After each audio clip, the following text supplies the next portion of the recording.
Hi, I'm Liz. I'm one of the Ditto co-founders. I'm going to take you very quickly through what it looks like on the freelancer side and the client side to create a project and a proposal, send the proposal, accept the proposal, etc.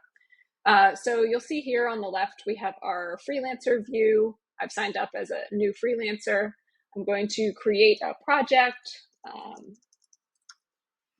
I will give it a couple of phases. Maybe we have a discovery phase and a description of the discovery phase, and that one's going to take about a week and be $1,000. And then maybe we have a wireframe phase. This is completely unrealistic, but let's see. Let's give this one a couple weeks. $2,000, $20,000. Why not? Save phase. You can add contract terms if you would like to.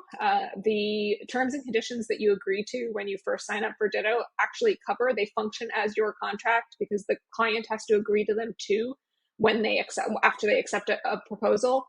But if you want to add an additional contract term, for example, reimburse expenses, you could add that here and that'll become part of the proposal. When you go to review and share, the very first time you do this, you'll have to connect a Stripe Connect account. And that is how we manage to pay you. So I'm going to skip over and open up a separate one that's already been through this process. Let me just pause. Okay, so I'm resuming here. I've got this proposal. So we're just going to assume that now you've gone through that Stripe Connect flow. It'll bring you back here. And you get a chance to review your proposal. So you can see the project scope. It has your information at the top. And then the project terms, the Ditto Master Services Agreement, as I mentioned, and then the additional reimbursed expenses. You click submit and sign. When you do that, you get this link to share with your client. So you copy this proposal link. And now we go over and we'll see the client experience. So when the client first gets this link, they see the proposal. If they reject the project, they'll just be prompted to connect with you and explain why. If they accept the project, they're prompted to sign up for Ditto. I'm going to just use an account that we already have.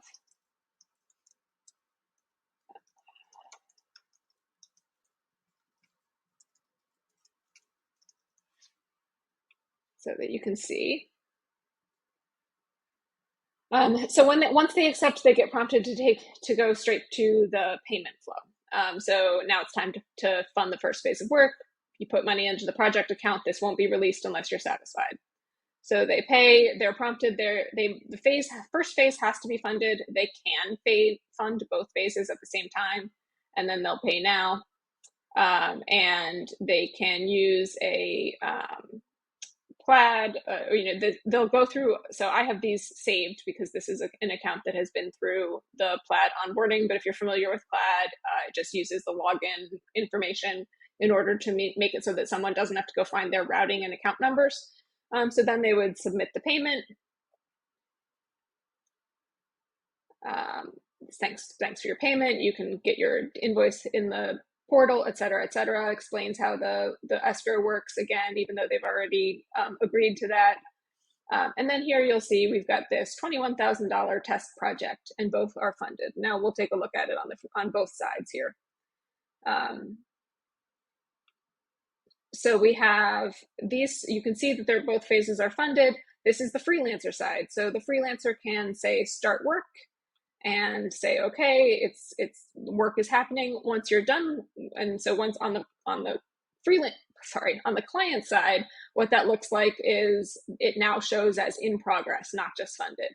Then the freelancer will click get paid and goes here, yes, I want to get paid. So now it's in review. Again, we look at the client side and we can see that this is now in review. They have the option to stop payment and then they'll be told to give you feedback or to release the funds. If they click release funds, this is how you get paid and money gets released from the account into your bank account. So payment is released, money is in transit.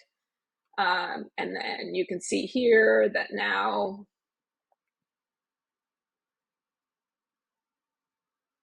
this is now marked as complete and the money will be hitting your account.